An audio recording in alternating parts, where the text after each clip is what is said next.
Hello and welcome to another session of Dr. Barbara Miller's N as in Nancy NCLEX review. Today we're going to be doing renal function tests, several tests over a period of time to determine how well the kidneys are functioning.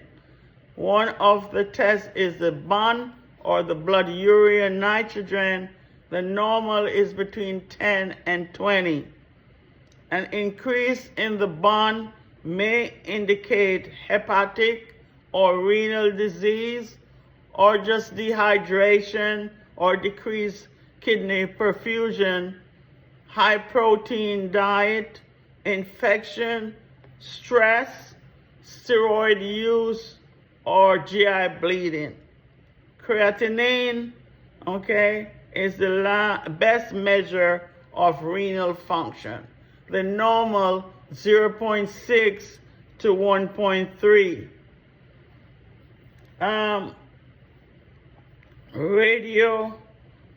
Radiologic tests such as kidney, ureters, and bladder x-rays show the size, the shape, and position of the kidneys, the ureters, and the bladder. No preparation necessary to verify that the client is not pregnant. IV pyelography, contrast dye to help visualization of the urinary tract. So you want to ensure that the patient has no allergies to iodine or shellfish. What are the nursing intervention? You want to verify that the informed consent has been signed. Verify the client's last creatinine levels. The client should remain NPO for 8 hours. Fluid may be permitted. You want to administer laxative as prescribed. Administer an enema of suppository on the morning of the test as necessary. You want to assess for allergies to iodine or shellfish as mentioned before. You want to inform the client of potential sensation during the exam.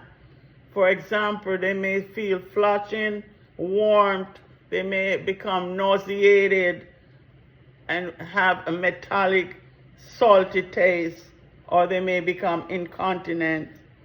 Emergency equipment should be readily available during the test. You want to encourage fluids to help flush out the dye. So this is radiologic test. Renal angiography is visualization of the renal arteries supply. Contrast material injected through the catheter. So what are the nursing intervention? Pre-procedure, you want to approach it through the femoral or brachial arteries, locate and mark the peripheral pulses, have the client void before the procedure, and you want to explain that the procedure may create the feeling of warmth along the vessels. Nursing intervention post-procedure. You want to maintain bed rest for 6 to 8 hours. Monitor the client's vital signs until it's stable. You want to observe for any swelling or hematomas. You want to palpate peripheral pulses, vascular checks, and you want to monitor the client's intake and output, including urinary status. Another test that you should pay much attention to, a cystoscopy. This is an invasive procedure in which a scope is passed to view the interior of the bladder, the urethra, or the position of the urethral orifices, to remove calculi from the urethra, the bladder, or the ureter, to treat lesions of the bladder, the urethra, or the prostate.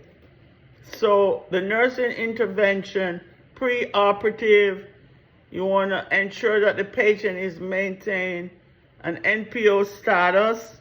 You want to administer pre-operative cathartic enemas as ordered. You want to monitor for postural hypotension.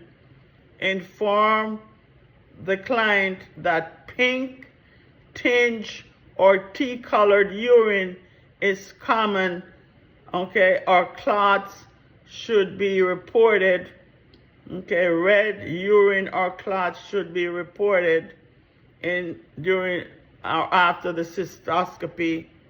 Nursing intervention post-operative, you want to assess for leg cramps due to the leotomy position. Okay, you want to assess for back pain or abdominal pain. You want to offer warm sitz bath for comfort. You want to push fluids to provide analgesics for the pain, and monitor for clients' intake and output.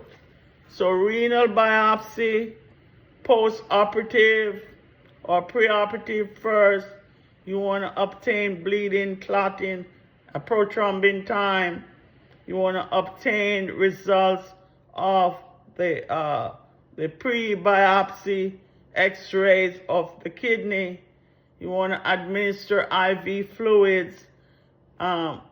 Ensure that the patient maintain their NPO status for 6 to 8 hours. You want to position the client with a pillow under the abdomen and shoulders on the bed, and verify that the informed consent is signed. That is so important. And you want to instruct the client to remain still during the procedure. The nursing intervention post-procedure, you want to maintain the client in a supine position. The client should remain in bed for 24 hours after a renal biopsy. You want to monitor the client vital signs every 5 to 15 minutes for 4 hours. You want to maintain pressure to the puncture site for 20 minutes. And you want to observe the client for pain, nauseated, and possible vomiting, and blood pressure changes. Encourage fluid intake. You want to assess the hematocrit and the hemoglobin 8 hours after the procedure, just to ensure that the client is not bleeding internally. You want to monitor the client's urine output, and you want to make sure the clients avoid strenuous activities, sports, and heavy lifting for at least 2 weeks. Thank you for watching this short video on the different types of procedures that they use for renal functions.